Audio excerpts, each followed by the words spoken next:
د قبر نه روانې او محمد رسول الله ته رامخامخ شي او تر یهودو په صف کې ولاړې. زه د دیوبند بچی یم، زه د غیرته ډک یم، زه د محمود فاضل یم، ډېر د جرأت ما ته چې څوک تپوس وکړي چې ته به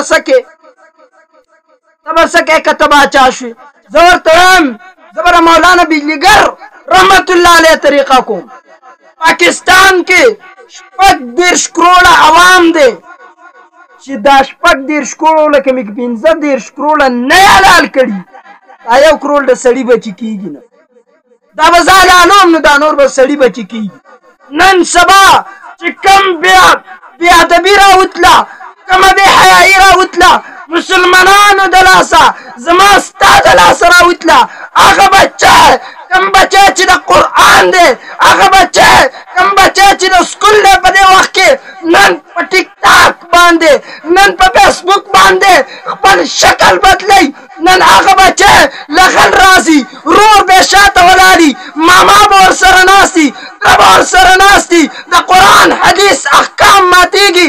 زما نبي خو هغه بچې ته اجازت نه ورکړه چې په مخ یې ګیره نه چې د ځان سره وګرځوئ.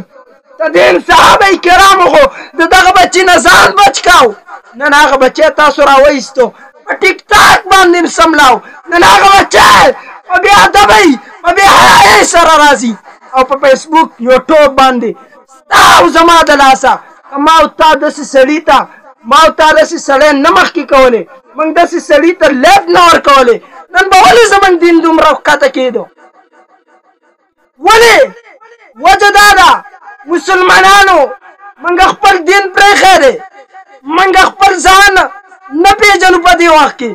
تره شرم تاله پکار دی، ستا وراره یخته لکه د بانګچي دا زګینې تیوالي شاته مخې ته سونډه یې را پرېښی، تم ورڅه خواته ناستې، شرم په تا کې نشته.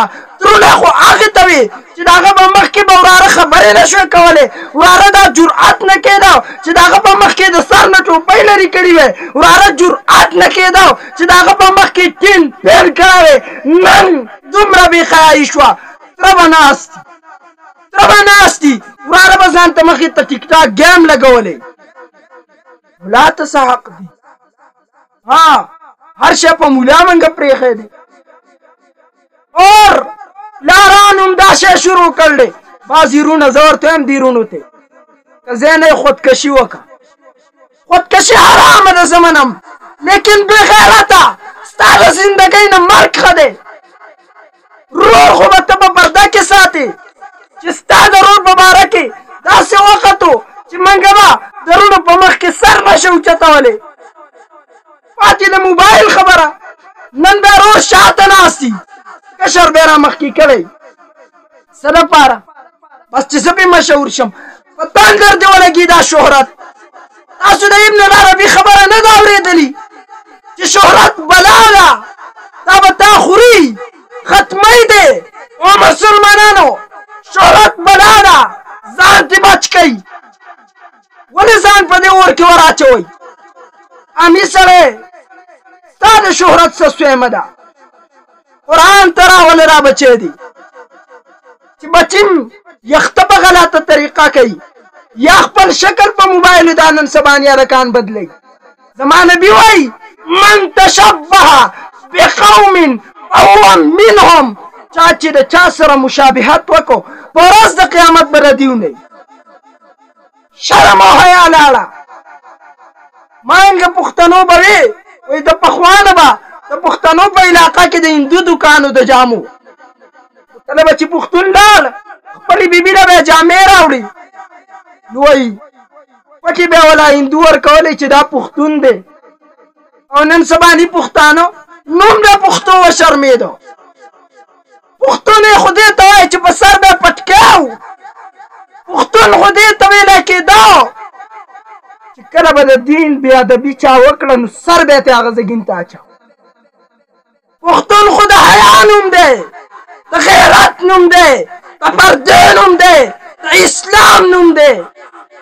شرم نه ورځي دې خلکو ته، پرور کاروبار دی. د الله نه ویرېږئ، پیغام درته پرېږدم، په موږ باندې دا ځمکه مه الټه کوئ. الله نه ویریږئ. نن ما ته د پښتون نم د پښتو د معاشرې نه سلیمان هم زیاته ورانه ده.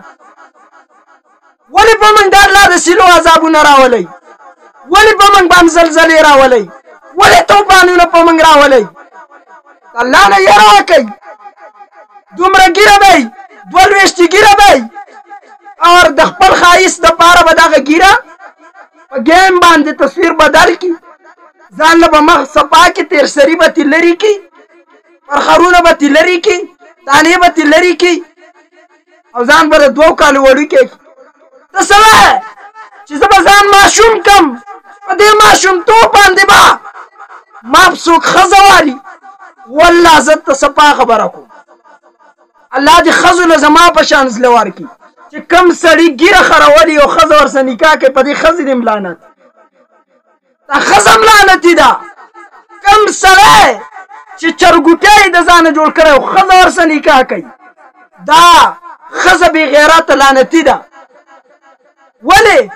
دا سړی نه دی، سړي سره نکاح ښځه ده چې ګیره خریل ده، دا ښځه ده تر ښځې سره نکاح کوي.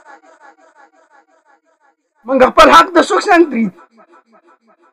اسلام څه وایي؟ قرآن څه وایي؟ ستا دا خوښه ده چې په ورځ د قیامت ته د یهودیانو په سب کې را رواني؟ ستا دا خوښه ده چې په ورځ د قیامت ته د نصاراو په سب کې را رواني؟ ستا دا خوښه ده چې په ورځ د قیامت د محمد مصطفی مخې له راشي، حوض کوثر ته راشي او رسول الله مبارک ستانه مخ واړی؟ ستا دا خوښه ده چې ته په ورځ د قیامت د قبر نه را روانې او محمد رسول الله ته را مخامخ شي او ته د یهودو په سب کې ولاړې؟ ستا د ابوبکر سب ولې نه دی خوښ؟ ستا د عمر فاروق سب ولې نه دی خوښ؟ ستا د عثمان غني سب ولې نه دی خوښ؟ ستا د ابو حنیفه سب ولې نه دی خوښ؟ ستا د امام بخاري سب ولې نه دی خوښ؟ ستا د علماو سب ولې نه دی خوښ؟